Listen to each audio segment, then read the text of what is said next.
Hey everyone, welcome to PunkCast. My name is William Maxwell. I'm a student of Web3 and the owner of Punk6521. CryptoPunks are 10,000 uniquely generated characters stored permanently on the Ethereum blockchain. No punk is the same. This is a show dedicated to celebrating the punks behind the punk. My hope for this podcast is that we capture the essence of the punk culture, elevate the brand and the individual behind the punk. One last thing. Projects discussed on the show is not financial advice. Crypto and NFTs are a volatile and risky asset class. Please always do your own research. Other than that, let's go. Hi everyone, welcome back to another episode of PunkCast. Today we're back with Punk6621. She's got 3 attributes with hot lipstick, cigarette, and the dope green tassel hat. In real life, she's an ex-runway model with Christian Dior and now currently working with Trame as a scenographer. Please welcome Hedvig Maigre to the show. Hedvig, how are you? Hello. I'm good. Welcome. Shout out to Mr. Ian C. Rogers for the introduction. How do you know that fella? That handsome guy? That handsome punk. We met in Paris and fell madly in love. As a punk to punk, you know, we had a little like a tags on our corner of a street in Paris made these tassels, and somebody posted it somewhere on Twitter and said like, oh, find somebody who looks at punk 4705 like Punk6621 does. So romance, match made in heaven. Goes together on a corner of a street. Well, welcome to PunkCast. I think you're actually the second couple that I've interviewed on PunkCast. So I'm not sure if you remember or have met Sean Bonner before. Yeah. Yes, yeah. Indeed. Yeah. So he and Tara were the first punk couple on PunkCast, and yourself and Ian are the second couple on PunkCast. So hopefully there'll be more. I think it's a good thing if couples are part of the same communities. Yeah. So we're supporting the same culture. Well, Hedvig, where do we start? You've got such a fascinating background. Maybe we can just start with, where are you from and where'd you grow up and what did you start venturing into in your sort of early career? Maybe that's what being a punk is about. It's like not being undefinable.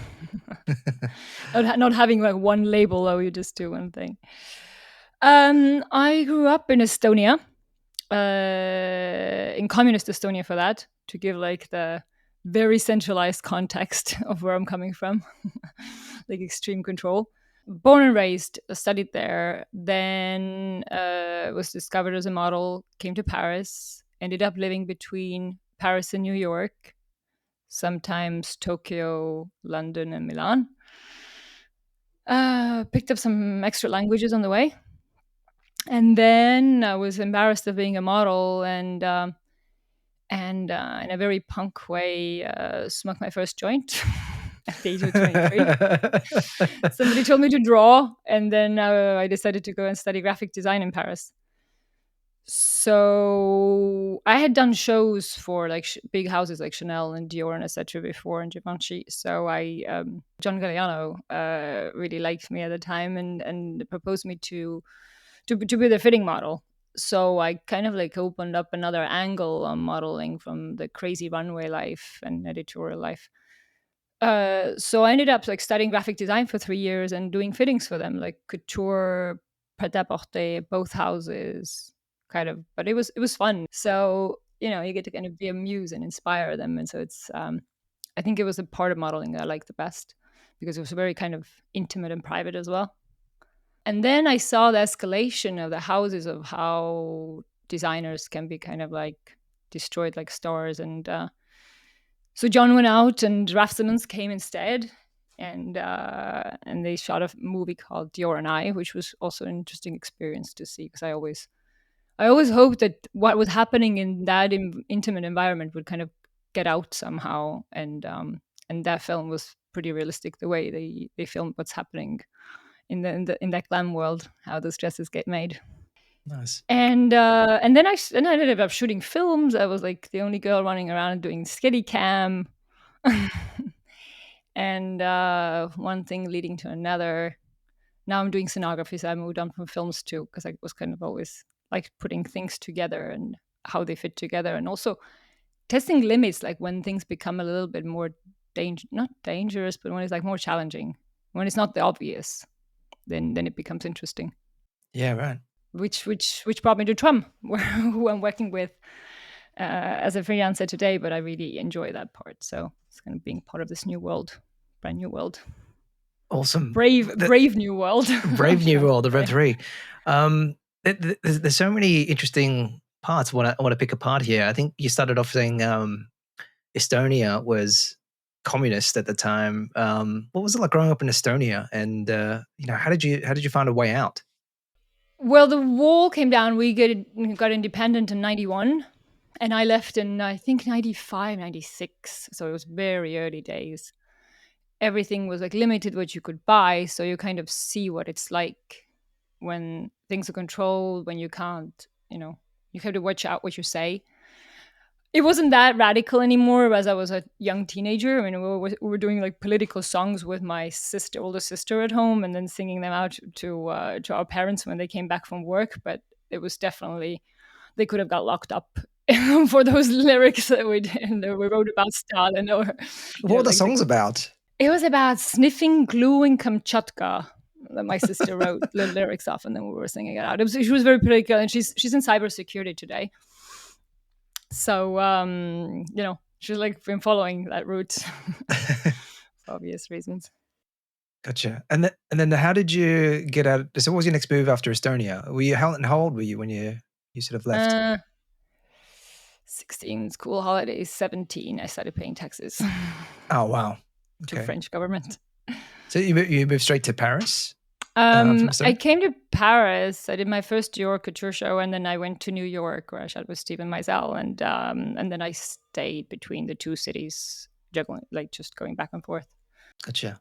Well, the next question is then why modeling? And how'd you find yourself in that route, that career path? I don't think it was a choice. It's something like happened. I mean, I never obviously dreamed about it either, or did anything to get there. It's just something that was proposed. I guess I could be grateful to my dad for the genes. I love the runway show because it kind of felt, but the shootings maybe less. But I think that's just tied to character, and it was fun world. It was a small group in anything like this communities that you have, where you feel like it was the same girls, at least from late 90s to early 2000. 3 something until I went to school. We were the same group of girls, so there was no at least I didn't feel competition or jealousy. We were always like, it's backstage photographers were the same. Everybody's joking around. You just like everybody flew in the same rhythm from New York to Milan for the shows, and then from Milan to Paris for the shows. So, so it was like, it was just like traveling around like a traveling caravan going on this roller coaster, and everybody's adrenaline was high. So what a life. Yeah, it was a lot of fun. It wasn't as business focused as it was today. I mean, our collections grow and the pressure grew, so I've seen this business change a lot as well. Yeah, for better or for worse, because girls get to control their careers more, and everything that comes with handling your career is like not somebody else taking care of you, so you get a more say, but you also got to market yourself more. It's like everybody's a brand today if you want to work well. Gotcha. And then you said you ended up studying design in Paris? Yes, I studied graphic design. Why did you pick graphic design of all the things you could have studied? Because I didn't speak French. I had not drawn enough to go to Beaux-Arts. And when I smoked that first joint, my friend was like, "Hey, you're talented. You can draw." Then I was like, "Okay, I'll draw more." But then I still didn't have like the same hand. Like I was very good at like nature morte and things like that, but I couldn't just sketch about and become an illustrator. And I didn't want to become that either, because I had like graphic design. You have the concept, you can marry image and concept, and that I think that's something that's like stayed with me. Gotcha. What a sort of amazing journey. And then And then you said you were sort of working on some shooting films and the like as well shortly after that. So in the last years of school, we were writing scripts and started shooting, like had to do a little short film. And the moment I took a camera, I was like, oh my God, all these years. And now I understand that this is what I should have studied. Because my dad was like an indie cinema director when I was a kid, bringing in Kieślowski when he was like, and Disney was like a political thing. Bringing in Disney's fantasy was like a statement thing. It wasn't like just, easy thing to bring in. It was like challenging. So I kind of went after my dad's footsteps in a way, and yeah, one thing that I did fashion films for a couple of fashion brands, like early days. Facebook just opened up, so I did like a crazy project for Gucci, shooting a lot of videos. But the videos at the time were like the short film never had a market, which I'm really sad about because people's concentration spans are short, and there could be such a potential market for this, but the film industry hasn't quite figured it out. And the fashion brands at the time were kind of doing like, there was pointless what they were filming. It was a little bit just photographic and moving, but there was like just girl running in a field, girl hiding behind a tree. Like there was no story. And then I was like aching if there was no story. I was like, okay, this is too dumb. I'm getting again to that like conceptless world where I didn't want to be. Gotcha. And then how did you discover crypto, and what was your sort of entry into crypto? That's actually a pretty cool start. So Ian's working as a chief digital officer at LVMH, and COVID hit, and we got all locked down. And he started entering, like we were talking about it between us about what's crypto, what it means, and it kind of like we both don't care about money as such, but the concept of what it means and the concept of of blockchain, of decentralized is really interesting. And then you kind of like form your ideas together and discover together, and you read this stuff, and yeah, so I think it's been growing on us like together. But then he got more into art faster than I did. Mm. Because we both believe in culture more than the money itself. So Traditional art or digital art? digital art. NFTs. He got into NFTs. Gotcha. Yeah. So what was your first NFT that you bought? He actually gifted. He gifted. No. Sorry, no, he didn't give me, because he did give me a Sheila by La Collection. But no, we went to Bright Moments Berlin, and I minted my Crypto Berliner, and I Nice. also minted Ampicaz's Parnassus. Nice. And he recently wrote there was like a gift. There was like a ghost trait that was like he didn't expect it to come out, and it was like, it's interesting when you see that art, like the surprise on the artist's face himself because he's sitting next to you while you mint it. Like that whole idea. So I need to. So a Bright Moments, a minting experience with an artist was your first NFT. That's pretty cool. Yeah. Then because that's really cool. I need to get down to one of those Bright Moment events. I've been hearing so much cool things about it. And it's incredible. I mean, you really feel how you're like little pioneers. It's not even pioneers, it's like your October children for communist parallel. Like that was, I don't know, what was it, like 2 years ago? 22 when it happened.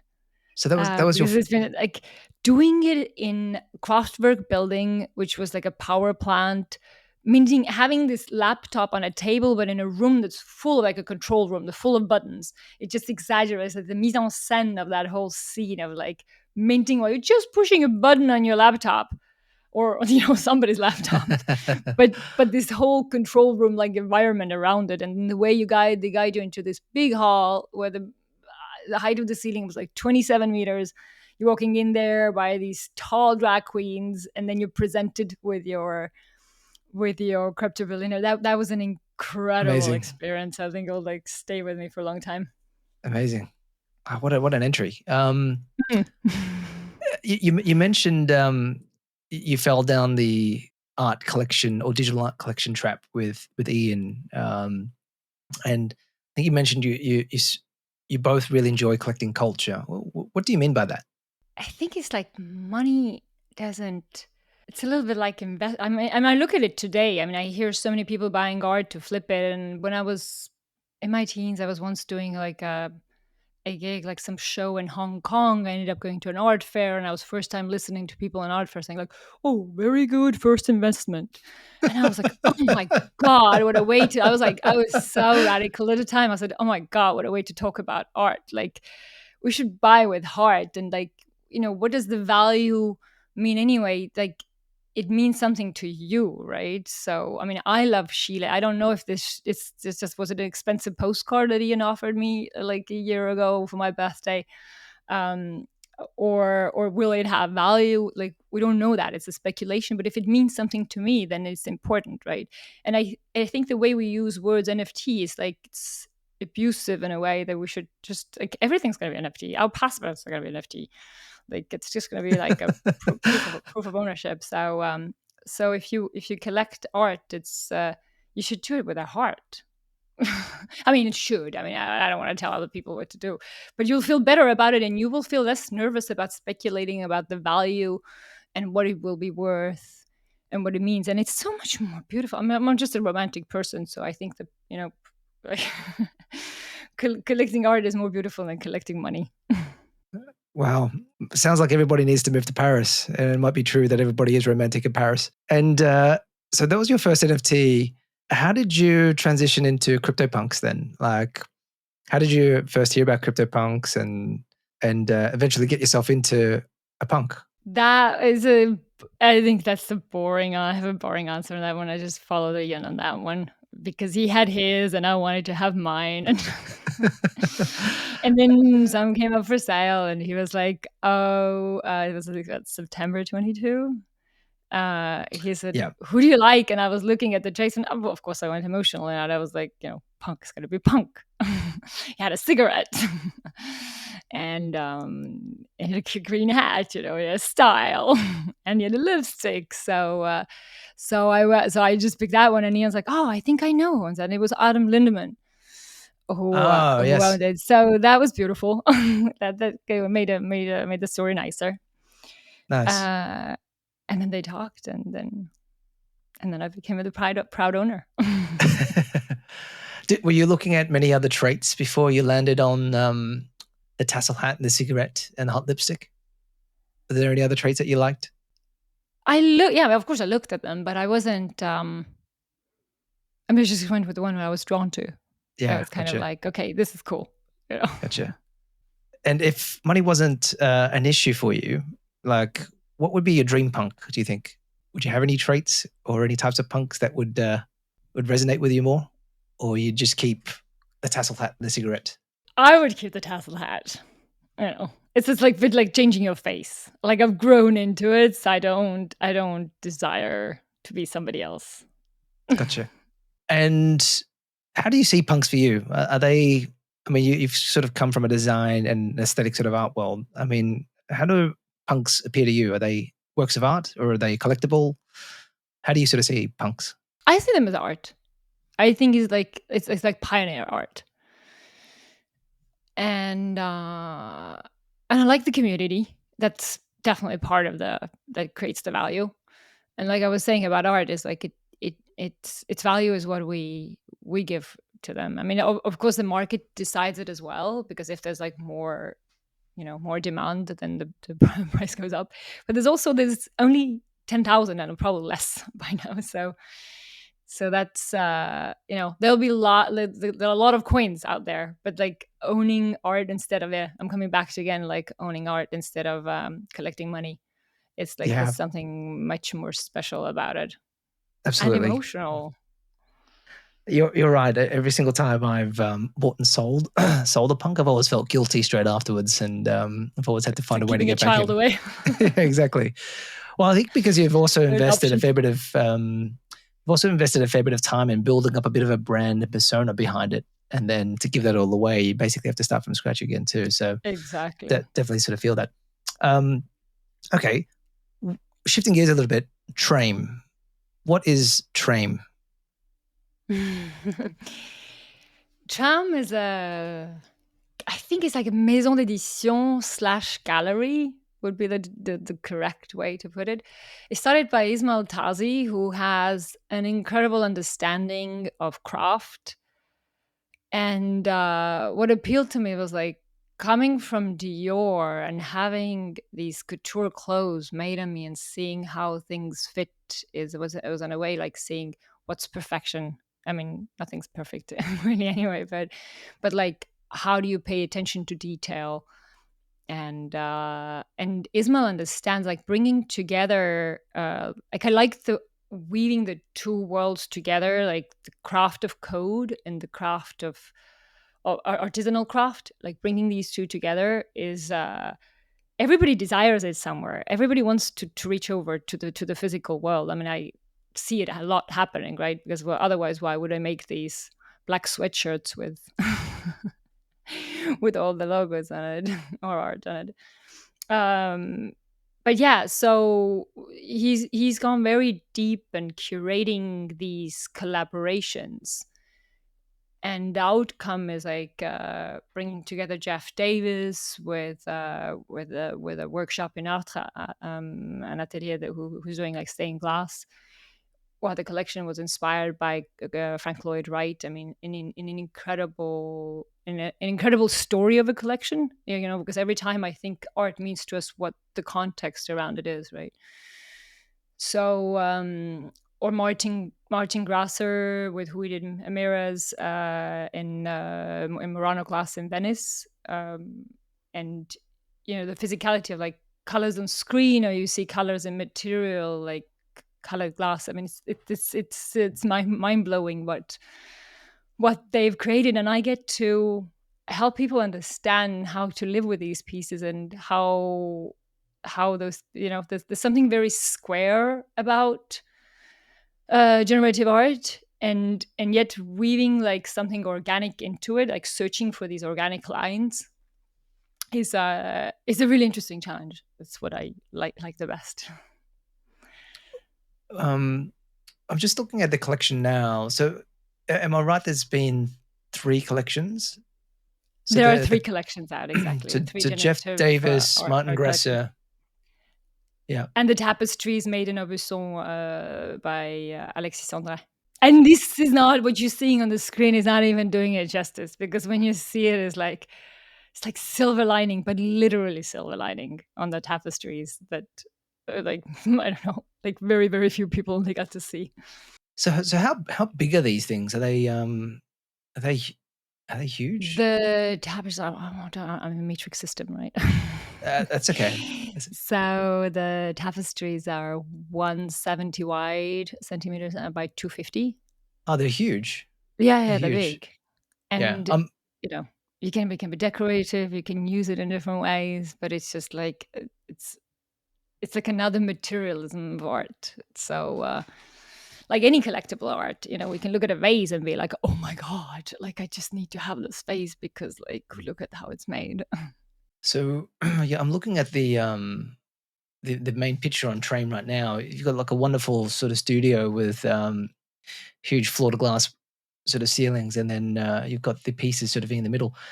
I mean, would you refer to them as? Yeah, that's what I like them. Would you refer to them as tapestries, or I mean, they almost look like rugs. I mean, but like, so how does it actually work? Do you mint an NFT of the artwork, and then they all come with the physical? You can have a bundle. You can have only the digital artwork, or you can bundle it up and have it woven. Oh wow! In Aubusson, so though, you know, obviously you produce like what the client desires. I mean, Oh wow! And like and just how does this sort of work as well? Like, so I think, was it a Dutch auction in terms of some of these collections? Are you familiar with the mechanics of how these all work? And that's okay. That's okay. I can sort of dig it out because they did the drop before I came on. on board for the Neolis. Neolis is the company in Aubusson who did the weaving. It was with our Blocks engine, but yeah, I don't know if it was a Dutch auction. Sorry, that was before. For the Mirror collection, it was defined before, so it wasn't like live minting. Gotcha. And the collection is like 12 pieces. And I'm just looking at. Oh wow, these are, but they're absolutely beautiful though.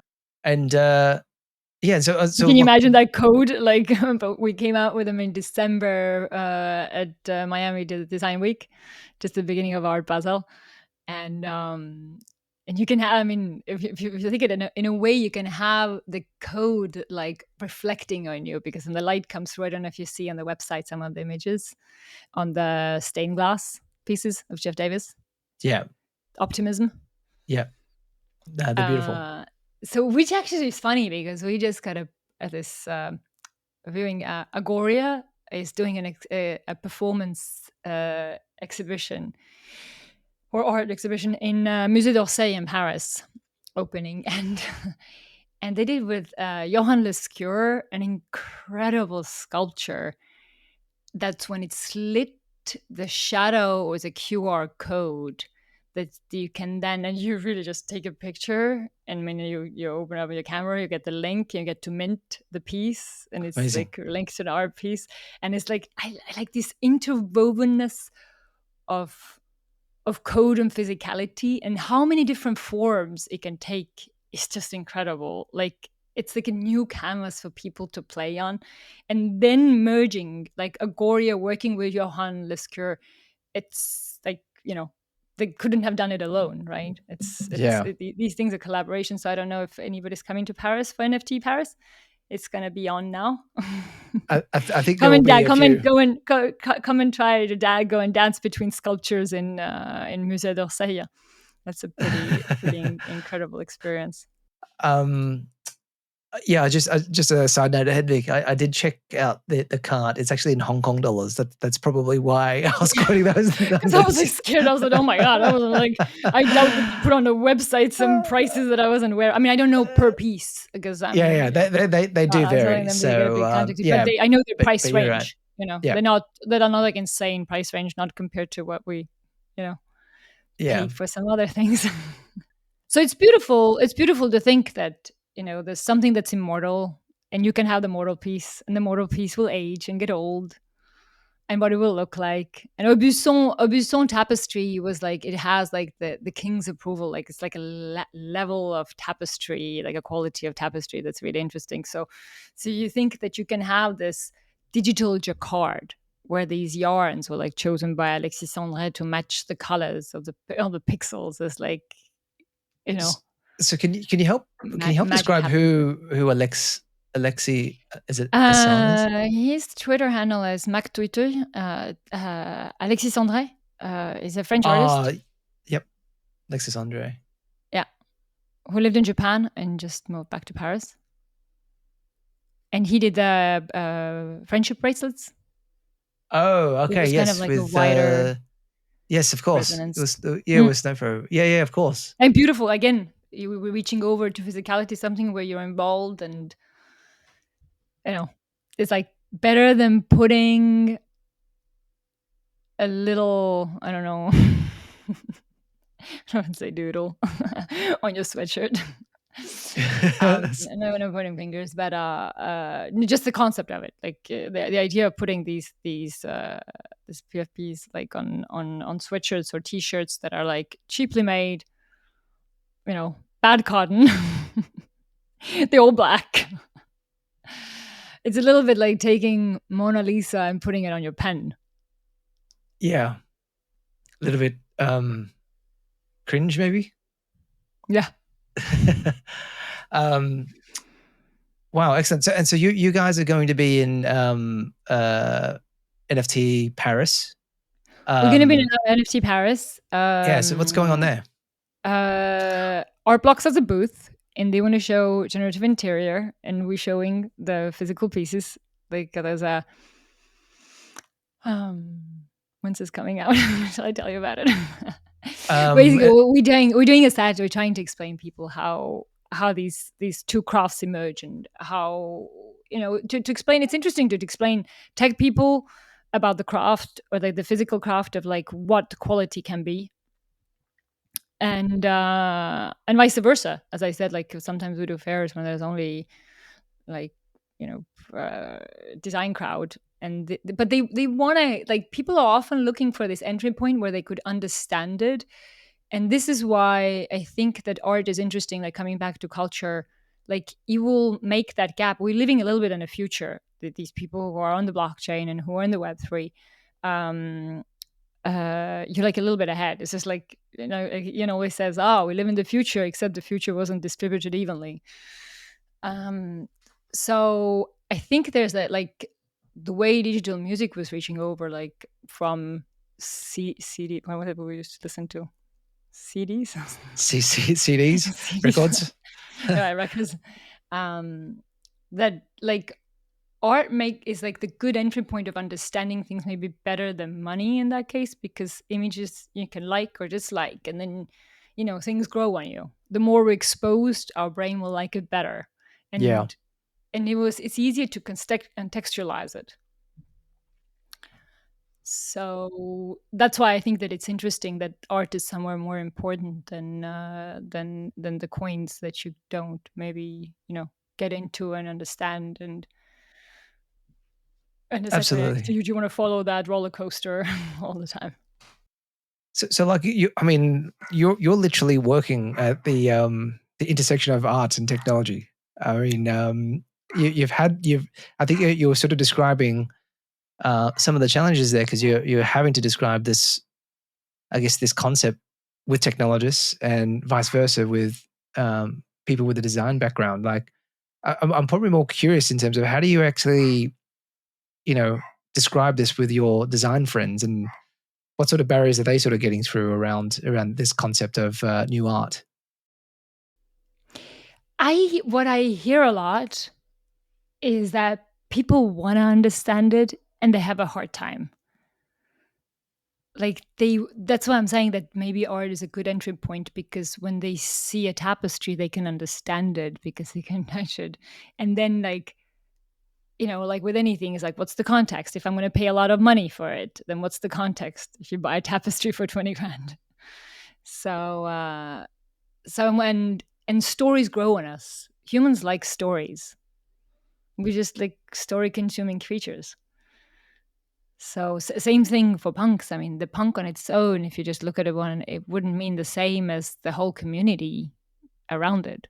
Absolutely. And you as well, like with the question you were asking me about, like punk culture. So it's if we're building it, it keeps growing.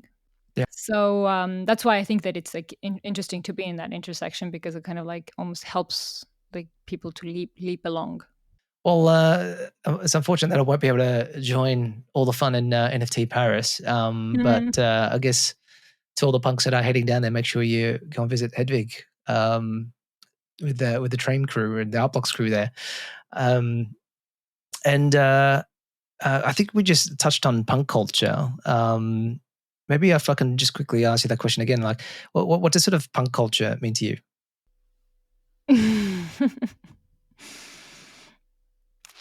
I think I just kind of hope that it stays punk, like those punk branches. And I'm not as active on Twitter, but but I do show up on the events. Yeah.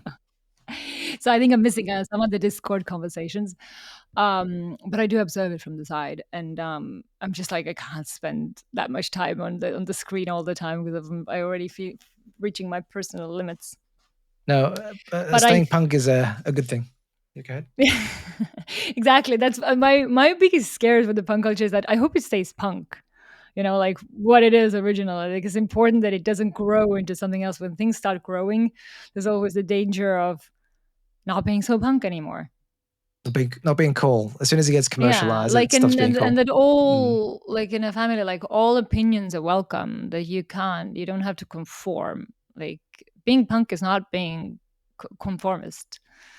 So that's what sometimes I'm scared about, because it either like, I don't vote and I won't vote for Trump, but I think that when I hear sometimes people having different opinions from mine, I'm like, it's good to hear different opinions. I don't want to only hear people who are thinking like me. So I think that's what's widening if we open our minds to hear what other people say and think. Well said. And that can be done in a community if you kind of feel like safe and good and you can have a different opinion. Yeah. Well said. And just on that line of staying punk, and I know we sort of spoke about this offline as well. A lot of the community merch in the NFT space is probably left to be said and uninspiring. I've got about 20 black hoodies from various sort of communities in my wardrobe. Um, what do you think could be done better with in relation to sort of merch, or what's your sort of view on them coming from the fashion world? Just reach out to people. I mean, it's not so hard. I mean, all there are a lot of brands in fashion, and there's a lot of small brands, right? Because everything's open now. There's like more chance for everybody. Who are sometimes like, "Oh, we're gonna do NFT to do NFT," and I'm like, "Oh my god, don't even say that word! Like, I'll get allergic if you say the word again." um, but like everybody's connected, so it's easy to reach out today and be like, okay, a small brand who's sourcing their cotton here or there, and somebody who does the design, and like don't produce in mass in advance. Like it doesn't need to be done. We know, how many punks there are. Even so, but I think like generally the approach towards physical objects is changing in the future. I mean, in design as well as in fashion, I think it's like they both moving the same direction of not mass producing in advance like some stocks and doing more on demand and again like the story, right? So people want to like Tiffany did a nice collaboration with punks, and it's beautiful. That one was a very nice drop. Did you and Ian get one? No, I didn't. You didn't. I missed out too. And what's in the bag for you? But there is. Like, Oh my god! Oh my god! Oh my god! I wish I could tell you more. You spill the beans, Hedvig. What are you holding out on? Let me check before. If that No, it's okay. You don't have to. We're doing. Okay, I should check on that one. No, it's okay. There's a huge punk coming in from Venice. Oh wow. Okay. That I've been just like fiddling around with, like getting images from Venice. Wow. Okay. So, stay tuned. Yeah, it's one of the community members, right? Yeah. But I would need to reach out and check how secret it is. Understood. What's in the bag for you? Like, what do you like collecting in NFTs, and why do you collect? I think it came out as pretty obvious that I'm like an emotional collector. So I got this year for my birthday, but like which is in 1 week. But actually, I got it for Valentine's Day. It's all in one. Happy birthday. We totally overpaid it, but we really wanted it. And there are only less than 1 million Estonians in the world right now. I'm surprised that nobody from Estonia has like snapped it up, because it kept coming and going, and we kept betting and then losing the bet, and then we overpaid it. I got John Gerard's Estonian flag. Oh wow. And it's so beautiful. I can look at it forever, like at sunrise, at sunset. It touches me so much. Congrats. So that's major. I'm almost getting like tears in my eyes when I talk about it. I think I had a similar, not as high, but I was very, very, very, very happy when our bet for Meridian went through. Oh, nice. I'm waiting on the book as well for Mandalorian. And but what we haven't got, and I can't afford, because you were like asking, you're like, oh, so what would you eye for? What am I eyeing for? I really like this artist Monoloid that I saw first time actually on Kate Vast's gallery. And I think it's amazing when generative art creates like this. He has this image of like forests in red and green, and it's just unbelievable that that's generative art. I still get my mind blown away, and I don't know. I hear What's that he lives. what's the Yeah, artist's name again? How do you spell his name? Monoloid. He's in Patagonia. I hear that he plays guitar and he's taken off, and he doesn't ever show his face on the. So what is it? He's a generative artist, is he? Yeah, as a generative artist, and I mean it's something that I really, really like. Ah, nice. No, well, this is fun. So I'll keep an eye out for Monoloid. I guess Hedvig, this is sort of a super fun conversation, just getting to know you, and I guess the diversity of punks that we have. And nice to know that we've got another punk couple in the mix of us. I guess any sort of final closing comments on your side, and what's the best way for people to find you? I think I'm not super. It's like I try to, as I'm like leveling between, trying to keep the balance between the physical and digital. We have a really cool gallery on gallery.deso with Ian called Hi Gallery. It's Hedvig and Ian, so HI Gallery. And that there are links there to reach out to us and to see our collection. Which we love, and we love sharing. I mean, art's made for sharing, right? And that's what's beautiful about digital art as well. It's not just like in your home. Awesome, gotcha. I'll add that in the show notes. And I did forget to ask you one last question before we sort of leave. If you could leave a message for the next owner of your punk, 6621, what would you like to say to them? Just think, stay punk. I'm just worried about things not being so punk anymore. Sometimes with the cancel culture and like a lot of rules, I have a very complicated relationship with authority, as you could tell maybe from the beginning of the podcast. So I think it's it would be just like 2 words: stay punk. Stay punk. Couldn't have said it better myself. Hedvig, this is super fun, and hopefully I'd love to sort of catch up with yourself and Ian at one of these events one day. And I'll keep a closer eye on Trame and these beautiful tapestries that you've got going on. And guys, that wraps up an episode of PunkCast for the week, and we'll be back next week with another punk. Bye for now.